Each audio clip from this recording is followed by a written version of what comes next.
Good afternoon. It is Wednesday, and we're going to continue in our study through the book of James.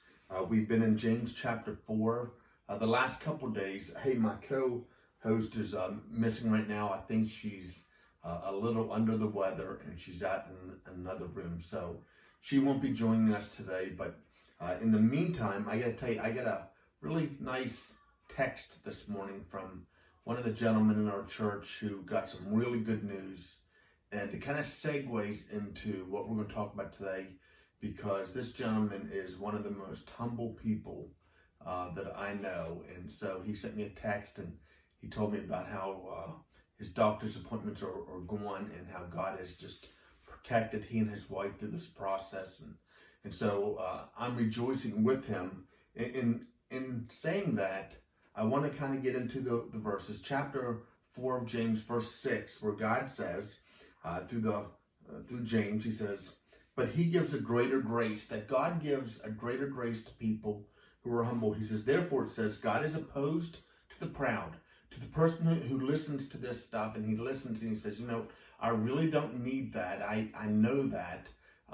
That's not helpful, and they just live life any way they want to live. God says, I oppose that person who's proud.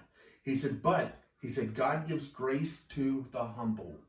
And so James is trying to say that we need to live lives that are humble, not proud, that we need to live lives that, are seeking the best of, for God and the best for other people, no matter what.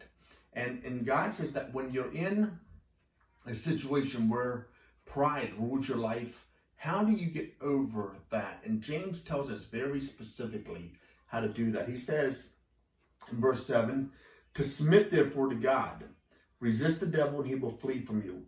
Submitting to God simply means that we turn over all control to God.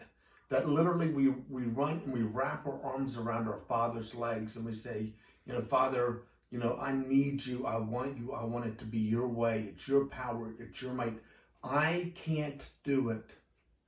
And when you get to that point where you say, God, I can't do it, then he says, and we resist the devil, we resist the flesh, the world, the wisdom of men, all those things, we resist those things. He says, then the devil will flee from you. He says, draw near to God and he will draw near to you. You see what God's saying? He's saying that we need to draw near to the Father. He says, cleanse your hands, you sinners, and purify your hearts, you double-minded. Double-minded people are people who 1 minute say, I trust God, and the next minute they trust the media. 1 minute they say, I honor God, and the next minute they say, you know what, I'm gonna worry. I'm worried about the coronavirus. I'm worried about this. I'm worried about that. That's a double-minded person, someone who says in one breath, I trust God, and the next breath they're worrying themselves to death. And so he says, you need to purify your hearts, you double-minded. He says, be miserable and mourn and weak. Let your laughter be turned into mourning and your joy into gloom. Humble yourself, because that's what a person who humbles themselves. They don't take life lightly. They take life seriously. They just don't take themselves seriously. Does that make sense? Humble yourself in the presence of the Lord, and he will exalt you. He'll exalt you. And so, this morning as we kind of wrap up another day, what James is trying to say to us is that pride always comes before the fall. Scripture says it.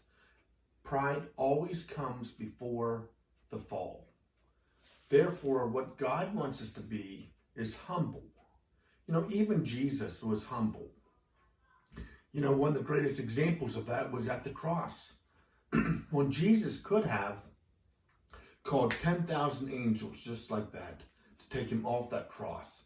Jesus could have popped off the cross when that arrogant religious man is like, if you're really the Christ, come off there and we'll worship you, right? I would have been off the cross faster than you can blink your eye. But because Jesus was a humble individual, he didn't do that. He didn't allow his pride to rule his life. He allowed his humility to rule his life. And today, my challenge to you and my challenge to me is, let's try to be humble in heart so that we can honor God in all we do. God bless. Have an amazing day.